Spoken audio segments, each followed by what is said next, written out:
മനു, കോന്നി നിയോജക മണ്ഡലത്തിലാണല്ലേ?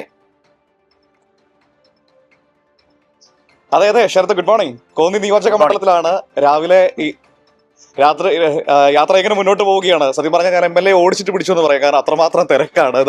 എന്നോടൊപ്പം ഉണ്ട് ഇവിടെ ജനീഷ് കുമാർ ഉണ്ട്. ഇവിടെ തൊട്ടടുത്തൊരു സ്വീകരണമുണ്ട്, അങ്ങോട്ടേക്ക് പോകുന്ന വഴിക്ക് ഞാനിവിടെ പിടിച്ചു നിർത്തിയിരിക്കുകയാണ്. അത്രമാത്രം തിരക്കാണ്. Good morning. Good morning. എങ്ങനെയുണ്ട് പ്രചരണം മുന്നോട്ട് പോകുന്നത്? പ്രചരണം വലിയ ആവേശമാണ്. കോന്നിയാകെ ഇളക്കി മറിക്കുന്ന പ്രചരണം എന്ന് തന്നെ അക്ഷരാർത്ഥത്തിൽ പറയാം. പര്യടനം ആരംഭിച്ച ദിവസം മുതൽ തന്നെ കണ്ടുവരുന്നതെല്ലാം വലിയ ആവേശകരമായ അനുഭവങ്ങളാണ്.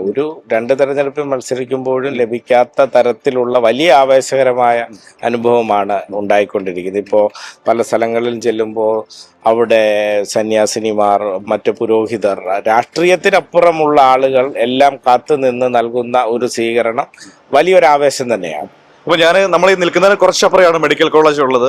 അതുപോലെ തന്നെ റോഡുകളെല്ലാം വളരെ ഗംഭീരമായി കിടക്കുന്നു. അത്തരത്തിൽ വികസന പ്രവർത്തനങ്ങൾ തന്നെയാണോ ഇപ്പോൾ ജനങ്ങളുടെ മുമ്പിലേക്ക് ഇറങ്ങുമ്പോൾ ഏറ്റവും വലിയ കൈമുതൽ എന്ന് പറയുന്നത്? തീർച്ചയായും കോന്നി നിയമസഭാ മണ്ഡലം വലിയ ഭൂരിപക്ഷത്തിൽ വിജയിക്കുമെന്ന് എല്ലാവരും കക്ഷി രാഷ്ട്രീയത്തിന് അതീതമായി പറയാനുള്ള ഒരു ഏറ്റവും പ്രധാനപ്പെട്ട കാരണം കോന്നിയുടെ ഡെവലപ്മെന്റ് തന്നെയാണ്. 6 വർഷം മുമ്പുള്ള കോന്നിയും അതിനുശേഷമുള്ള കോന്നിയും കോന്നിയിലെ ജനങ്ങൾ കണ്ടറിഞ്ഞു, തൊട്ടറിഞ്ഞു. അപ്പോൾ അവർക്ക് മനസ്സിലായി എന്താണ് ഡെവലപ്മെന്റ്, എന്താണ് നാടിന്റെ വികസനം എന്നവർ മനസ്സിലാക്കി കഴിഞ്ഞു. ധാരാളം വികസന പദ്ധതികളാണ് ഈ സമീപ സമയത്തായി യാഥാർത്ഥ്യമാക്കുക. അതെല്ലാം പലതും കോന്നി ജനങ്ങൾ 2-3 തലമുറകളായി ആഗ്രഹിച്ചിട്ടുള്ള കാര്യങ്ങളാണ്, നടക്കില്ല എന്ന് വിധിയെഴുതിയ കാര്യങ്ങളാണ്. അതെല്ലാമാണ് യാഥാർത്ഥ്യമായിട്ടുള്ളത്.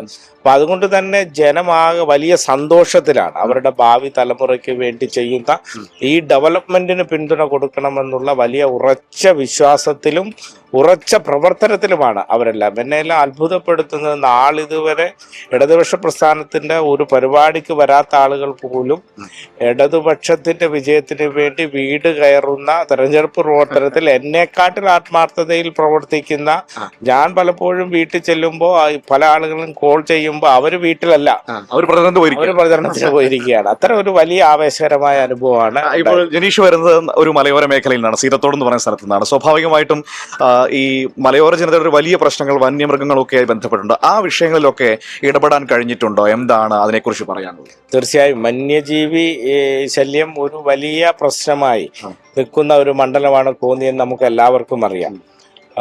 എല്ലാം ഈ മലയോര മേഖല എല്ലാം വനത്താൽ ചുറ്റപ്പെട്ട് കിടക്കുന്ന പ്രദേശങ്ങളാണ്. മുമ്പൊക്കെ പന്നിയും മറ്റുമൊക്കെ ആയിരുന്നെങ്കിൽ ഇപ്പോൾ സ്ഥിരം ആനയും കടുവയും പുലിയും എല്ലാം ഇറങ്ങുന്ന ഒരു സ്ഥലമാണ് മലയോര മേഖലയിൽ ഭൂരിഭാഗം. അതുകൊണ്ട് വന്യജീവി ശല്യം ഒരു രൂക്ഷമായ പ്രശ്നമാണ്.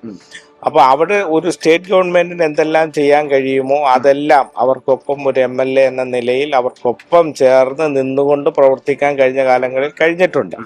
അവിടെ ഇപ്പം കിടങ്ങുകൾ നിർമ്മിക്കുക, ഫെൻസിങ് നിർമ്മിക്കുക എന്ന് പറഞ്ഞാൽ വന്യജീവികൾ നാട്ടിലേക്ക് ഇറങ്ങാതിരിക്കാൻ ആവശ്യമായ പ്രവർത്തനങ്ങൾ, ശാശ്വതമായ പരിഹാരം നമുക്ക് എല്ലാവർക്കും അറിയാം. കേന്ദ്ര നിയമം മാറണം. അപ്പം അത് നമ്മുടെ നിയമസഭ പാസാക്കിയ ബില്ലിന് അംഗീകാരം ഇതുവരെ ലഭിച്ചിട്ടില്ല. അപ്പോൾ കർഷകർക്കൊപ്പം ഈ പറയുന്ന അവർക്കൊപ്പം നിന്ന് പ്രവർത്തിക്കാൻ വേണ്ടി കഴിച്ചിട്ടുണ്ട്. കോന്നി മണ്ഡലത്തെ കുറിച്ച് പറയുകയാണ്, ഇപ്പോൾ പ്രതിപക്ഷത്തിന്റെ ഭാഗത്തുനിന്ന് വരുന്ന ഡീൽ ആരോപണങ്ങളിൽ പെട്ടൊരു മണ്ഡലം കൂടിയാണ് കോന്നി എന്ന് പറയുന്നത്. അതിനെയൊക്കെ ഈ നാട്ടിലെ മനുഷ്യർ വിശ്വസിക്കുമെന്ന് കരുതുന്നുണ്ടോ? അല്ലല്ല, അതെ, അവരെ കുറച്ച് മണ്ഡലത്തിൽ തെരഞ്ഞെടുപ്പിന് മുമ്പ് തന്നെ അവര് പരാജയം സമ്മതിച്ചു.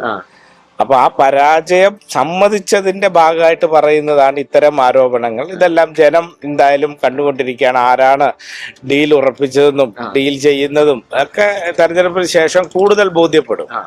ഈ മറുഭാഗത്ത് നമ്മൾ തുടങ്ങുന്നതിന് മുമ്പുള്ള കളികളൊക്കെ ശ്രദ്ധിച്ചിരുന്നു. എതിർ ക്യാമ്പിലെ അടൂർ പ്രകാശ് വരാൻ താല്പര്യം അറിയിക്കുന്നു, പിന്നീട് ആദ്യം ഫേസ്ബുക്ക് പോസ്റ്റ് ഇടുന്നു, പിൻവലിക്കുന്നു, പിന്നീടുള്ള ബഹളമൊക്കെ കണ്ടിരുന്നോ, ശ്രദ്ധിച്ചിരുന്നു? അതൊക്കെ അല്ല, അവിടെ നമ്മൾ UDFന് ഇപ്പൊ അവരുടെ സ്ഥാനാർത്ഥിയെ നിശ്ചയിക്കാനുള്ള അധികാരമുണ്ട്. പക്ഷെ നമുക്കൊരു കാര്യം മനസ്സിലാക്കേണ്ടത്, ഓരോ മണ്ഡലത്തിനും അതിൻ്റെതായ സ്വഭാവമുണ്ട്. മണ്ഡലത്തിലെ കാര്യങ്ങൾ അറിയണം. അപ്പോൾ രാഷ്ട്രീയ പാർട്ടികൾക്ക് സ്ഥാനാർത്ഥിയെ നിശ്ചയിക്കാനുള്ള അധികാരവും ഉണ്ടപ്പോൾ അതൊരു സാമാന്യ മര്യാദ അനുസരിച്ച് ചെയ്യേണ്ട കാര്യങ്ങളാണ്. ഇപ്പോൾ ഇവിടെ 2 മുന്നണികളും അത് അവർ നിശ്ചയിച്ചു. പക്ഷെ ജനം അക്കാര്യത്തിൽ ഇതൊക്കെ കാണുന്നുണ്ട്. കാണുന്നുണ്ട്. ജനം അതിന് എന്ത് ചെയ്യണമെന്ന് അവരുടെ മനസ്സിൽ ഉറപ്പിച്ചിട്ടുണ്ട്. അതുകൊണ്ട് തന്നെ വലിയ ആത്മവിശ്വാസമുണ്ട്, വലിയ ഭൂരിപക്ഷത്തിൽ വിജയിക്കും. ഒറ്റ കാര്യം കൂടി ചോദിച്ച് അവസാനിപ്പിക്കാം. ഇപ്പോൾ 6.5 വർഷമായി അല്ലേ, ആദ്യ ഉപതെരഞ്ഞെടുപ്പ് കഴിഞ്ഞ് ജയിച്ചു, പിന്നെ കഴിഞ്ഞ 5 വർഷത്തിന്റെ ടൈം. ഈ കാലത്തിൽ ഏറ്റവും പ്രധാനപ്പെട്ട 3 പ്രോജക്റ്റുകൾ പറഞ്ഞാൽ എന്ത് പറയും?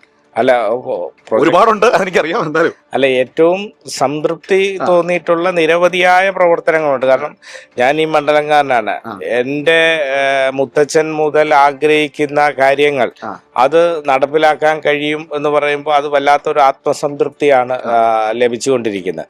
അപ്പോൾ എനിക്കതിൽ ഏറ്റവും പ്രധാനമെന്ന് തോന്നുന്നത് നമ്മുടെ വനത്തിനുള്ളിൽ താമസിക്കുന്ന ആവണിപ്പാറയിലെ ആദിവാസി സഹോദരങ്ങൾ. അവര് മണ്ണെണ്ണ വിളക്കിന്റെ വെളിച്ചത്തിലായിരുന്നു പഠിച്ചതും ആ കുട്ടികൾ വളർന്നതും എല്ലാം.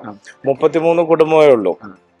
ആ 33 കുടുംബത്തിലുള്ള ആ സഹോദരങ്ങൾക്ക് വൈദ്യുതി എത്തിക്കാൻ വേണ്ടി കഴിഞ്ഞു. വൈദ്യുതി വനത്തിനുള്ളിലൂടെ കിലോമീറ്റർ കണക്കിന് കേബിൾ ഭൂമിക്കടിയിലൂടെ ഇട്ടുകൊണ്ട് അവിടെ കേന്ദ്രാനുമതികളെല്ലാം വാങ്ങി വൈദ്യുതി എത്തിക്കാൻ വേണ്ടി കഴിഞ്ഞു. ആ വൈദ്യുതി കൊടുക്കുന്ന ആ സംതൃപ്തി, അതോടൊപ്പം തന്നെ മഴ പെയ്താൽ അവർക്ക് ഇക്കരെ കയറാൻ ഒരു മാർഗവുമില്ല, ആശുപത്രി പോകണമെന്നും മാർഗമില്ല. കാരണം